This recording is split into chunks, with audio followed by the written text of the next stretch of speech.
ಇದನ್ನ ಭಿನ್ನ ರಾಶಿ ಒಳಗೆ ಹೆಂಗೆ ಹಚ್ಚಬೇಕು ಅನ್ನೋದು ತೋರಿಸ್ತಾನೆ. ಲಕ್ಷ ಕೊಟ್ಟು ನೋಡ್ರಿ, ಎಲ್ಲಾರು ನೋಡ್ರಿ. ಇಂಥ ಲೆಕ್ಕಗಳ ಮೊದಲು ನಿಮಗೆ ಇದು ಬೇಸಿಕ್ ನಾಲೆಜ್ ಅಂತ ಏನು ನಾವು ಅಂಶ ಮಾಡ್ಕೋಬೇಕು, ಯಾವ ವಿಷಯನ ಛೇದ್ ಮಾಡ್ಕೋಬೇಕು ಅದನ್ನು ನೀವು ತಿಳ್ಕೊಳ್ಳೋದು ಇದ್ರಾಗ.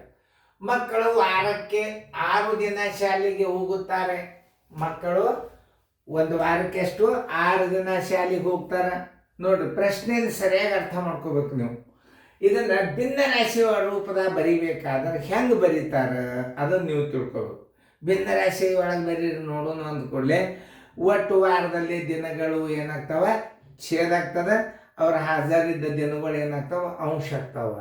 ಒಟ್ಟು ಗುಣಗಳು ಛೇದ, ಅವ ಪಡೆದ ಗುಣಗಳು ಅಂಶ. ಇವು ಇಂಪಾರ್ಟೆಂಟ್ ಪಾಯಿಂಟ್ಸ್ಗಳನ್ನು ಹೇಳ್ತಾನೆ. ಅವನು ಪಡೆದ ಅಂಕಗಳ ಭಿನ್ನಾಂಶಗಳನ್ನು ಬರೀರಿ, ಭಿನ್ನ ರಾಶಿಯಲ್ಲಿ ಬರೀರಿ ಅಂತ ಹೇಳ್ತಾರೆ. ಅವಾಗ ನೀವು ಹೆಂಗೆ ಬರಿಬೇಕು, ಒಟ್ಟು ಗುಣಗಳನ್ನು ಛೇದ್ ಬರಿಬೇಕು, ಪಡೆದ ಗುಣಗಳನ್ನು ಅಂಶ ಮಾಡಬೇಕು. ಆಮೇಲೆ ಒಟ್ಟು ಜನಸಂಖ್ಯೆ ಇರ್ತದೆ. ಜನಸಂಖ್ಯೆ ಒಳಗೆ ನಿಮಗೆ 35 ಮಂದಿ ಮಹಿಳೆಯರು ಇದ್ದಾರಂದ್ರೆ 100ಕ್ಕೆ 35 ಇದ್ದಾರಂದ್ರೆ ಅವಾಗ ಭಿನ್ನ ರಾಶಿ ಬರೀರಿ ಅಂದ್ರೆ 100 ಏನು ಮಾಡಬೇಕು, ಛೇದ್ ಮಾಡಬೇಕು, 35 ಮಹಿಳೆಯರನ್ನ ಅಂಶ ಮಾಡಬೇಕು. ಯಾವುದು ಅಂಶ ಯಾವುದು ಛೇದ್ ಮಾಡ್ಕೊಳ್ಳಿಕ್ಕೆ ನಿಮಗೆ ಬಂತು ಅಂದ್ರೆ ಮುಂದೆ ನೀವು ಭಿನ್ನ ರಾಶಿ ಒಳಗೆ ನೀವು ಭಿನ್ನಾಂಶ ರೂಪದಲ್ಲಿ ಬರಲಿಕ್ಕೆ ನಿಮಗೆ ಈಸಿಯಾಗಿ ಬರ್ತದೆ. ಈಗ ನಾ ತಿಳಿಸ್ತು, ಲಕ್ಷ ಕೊಟ್ಟು ನೋಡ್ರಿ. ಯಾಕಂತಂದ್ರೆ ಮಕ್ಕಳು ವಾರಕ್ಕೆ 6 ದಿನ ಶಾಲೆಗೆ ಹೋಗುತ್ತಾರೆ ಅಂತಂದರೆ ಶಾಲೆ ಹಾಜರಿಯ ವಾರದ 6ನೇ ಭಾಗ ಎಂದರೆ ಹಾಜರಿಯ 6 ದಿನಗಳ ಭಾಗ ಎಂದರೆ, ಭಾಗ ಬರೋಬ್ಬರಿ 6 ದಿನಗಳು ಹಚ್ಚರಿ, ವಾರಕ್ಕೆ ದಿನಗಳು ಎಷ್ಟು 7. ಆದ್ದರಿಂದ ಆನ್ಸರ್ ಈಸ್ ಈಕ್ವಲ್ ಟು 6ನೇ 7 ಹಾಜರಿ ದಿನಗಳು. ಇದು ನೋಡಿ, ವಾರಕ್ಕೆ 7 ದಿನ, ನೀವು ವಾರಕ್ಕೆ ದಿನಗಳೆಷ್ಟು 7, ಅದನ್ನು ನೀವು ಛೇದ್ ಮಾಡ್ಕೋಬೇಕು. ಇಷ್ಟೇ ನೀವು ಮಾಡಬೇಕಾದದ್ದು ಇಷ್ಟೇ. ಆದ್ರೆ ನೀವು ಏನು ಹಚ್ಚಬೇಕು ಅನ್ನೋದು ಮುಂದೆ ಭಿನ್ನ ರಾಶಿ ಚಾಲು ಆಗಿಬಿಡ್ತಾವ. ನಿಮಗೆ ಭಿನ್ನ ರಾಶಿ ಅನ್ನೋ ನಂಬರ್ ಮುಗೀತು ಅಂತಂದ್ರೆ ನಿಮ್ಮದು ವೆಕೇಶನ್ ಕ್ಲಾಸ್ ಮುಗ್ದಂಗೆ. ಹಂಗಾರೆ ಭಿನ್ನ ರಾಶಿ ಎಷ್ಟು ಬರ್ತಾವ ಅಂದ್ರೆ ಸರಳೀಕರಣ ಸಹಿತ ನಿಮಗೆ ಕವರ್ ಮಾಡ್ತಾನೆ. ಆದರೆ ಇವು ಗಣಿತಗಳನ್ನು ನೋಡ್ಕೋಬೇಕು. 50 ವಿದ್ಯಾರ್ಥಿಗಳಿರುವ ಒಟ್ಟು ಶಾಲೆಯಲ್ಲಿದ್ದ 50 ವಿದ್ಯಾರ್ಥಿಗಳಿರುವ ಅದು ಛೇದೆ. ಒಟ್ಟು ಪಗಾರ ಛೇದ, ಒಟ್ಟು ಜನಸಂಖ್ಯೆ ಛೇದ, ಒಟ್ಟು ಗುಣಗಳು ಛೇದ, ಒಟ್ಟು ಆದಾಯ ಛೇದ, ಪಗಾರ ಛೇದ, ಒಟ್ಟು ಸಮೂಹ ತೋರಿಸೋದೇನು ಛೇದ. ಅದೊಂದು ನೆನ್ಪಿಟ್ಕೊಳ್ರಿ.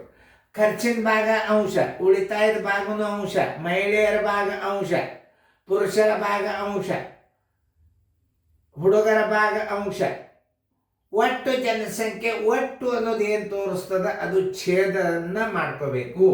ಒಟ್ಟು ವಿದ್ಯಾರ್ಥಿಗಳು ಇರುವ 30 ವಿದ್ಯಾರ್ಥಿಗಳು ಸೈಕಲ್ ಮೇಲೆ ಬರುತ್ತಾರೆ.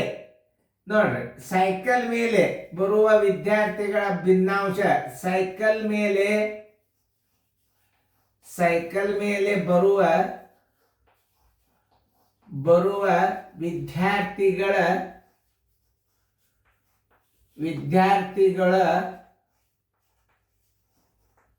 ಭಿನ್ನಾಂಶ, ಭಿನ್ನ ರಾಶಿ ಹೆಂಗ್ ಮಾಡ್ಬೇಕಂತಂದ್ರೆ ನಾನು ನಿಮಗೆ ತೋರಿಸ್ತೀನಿ. 8 ಮಂದಿ ವಿದ್ಯಾರ್ಥಿಗಳು ಬರ್ತಾರ, 30 ಮಂದಿ ಬರ್ತಾರ. ಒಟ್ಟು ವಿದ್ಯಾರ್ಥಿಗಳು ಎಷ್ಟಿದ್ದಾರೆ, 50 ಇದ್ದಾರೆ. ಇದು ಏನು ಭಿನ್ನ ರಾಶಿ ಅಂತ. ಇದನ್ನ ಇಷ್ಟಕ್ಕೆ ಬಿಡಬೇಕೋ ಏನು ಕನಿಷ್ಠ ರೂಪಕ್ಕೆ ತರಬೇಕು ಅದನ್ನು ನೀವು ತಿಳ್ಕೋಬೇಕು.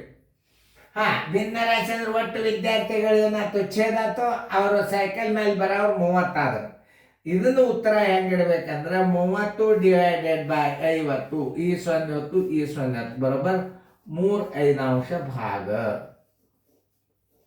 ನೋಡಿ, ಹಿಂಗೆ ಸರಿಯಾಗಿ ತಿಳ್ಕೊಬೇಕು. ಆನ್ಸರ್ ನೋಡ್ರಿ, ಆನ್ಸರ್ ಇಸ್ ಈಕ್ವಲ್ ಟು 3/5 ಭಿನ್ನಾಂಶ. ನಿಮ್ಗೆ ಇಂಥ ಲೆಕ್ಕಗಳು ಬಂದು ಅಂತ ತಿಳ್ಕೊರಿ. ಮುಂದೆ ಎಲ್ಲ ನೀವು ಬರೀ ವಿಡಿಯೋಗಳನ್ನ ಹೆಚ್ಚು ಪ್ಲೇ ಮಾಡಿ ನೋಡ್ರಿ. ನೀವು ಒಟ್ಟು ದಿನಗಳು ಛೇದ, ಆಮೇಲೆ ಹಾಜರಿದ್ದ ದಿನಗಳು ಅಂಶ, ಗೈರು ಉಳಿದ ದಿನಗಳನ್ನು ಅಂಶ, ಹಿಂಗೆ ಅರ್ಥ ಮಾಡ್ಕೋಬೇಕು. ಇಲ್ಲಿ ಸೈಕಲ್ ಮೇಲೆ ಬರುವ ವಿದ್ಯಾರ್ಥಿಗಳ ಭಿನ್ನರಾಶಿ ಕೇಳ್ಯಾನಂದ್ರೆ ಒಟ್ಟು ವಿದ್ಯಾರ್ಥಿಗಳನ್ನ ನೀವು ಛೇದ್ ಮಾಡ್ಕೊರಿ. ಆಮೇಲೆ ಆಗ ಸೈಕಲ್ ಮೇಲೆ ಬರೋರ ಸಂಖ್ಯೆ 30 ಆಯ್ತು. 30 ಕನಿಷ್ಠ ರೂಪಕ್ಕೆ ತರಬೇಕು ನೀವು ಭಿನ್ನರಾಶಿ ಒಳಗೆ ಬರಿಬೇಕಾದ್ರೆ. ಭಿನ್ನರಾಶಿಯ ರೂಪವನ್ನು ಹೆಂಗೆ ಮಾಡಬೇಕು? ಭಿನ್ನರಾಶಿಯ ರೂಪ 30, 50 ವಿದ್ಯಾರ್ಥಿಗಳು ಛೇದ, 30 ಸೈಕಲ್ ಮೇಲೆ ಬರ್ತಾರೆ. ಇದನ್ನು ಕನಿಷ್ಠ ರೂಪಕ್ಕೆ ತಂದು ಬಿಟ್ರೆ ಭಿನ್ನರಾಶಿಯ ರೂಪ. ಕನಿಷ್ಠ ರೂಪಕ್ಕೆ ತರುವುದೇ ಭಿನ್ನರಾಶಿಯ ರೂಪ. ಅರ್ಥ? ಆನ್ಸರ್ ಇಸ್ ಈಕ್ವಲ್ ಟು 3/5 ಭಾಗ. ಚೆನ್ನಾಗಿ ತಿಳ್ಕೊಂಡು ಚೆನ್ನಾಗಿ ಬರ್ಕೊರಿ. ಇನ್ನು ಭಿನ್ನರಾಶಿಗಳನ್ನು ಹೆಂಗೆ ಕೂಡಿಸೋದು ಅನ್ನೋದೆಲ್ಲ ತಿಳಿಸ್ತದ. ಭಾಳ ಸರಳ ಅದ ನೋಡ್ರಿ.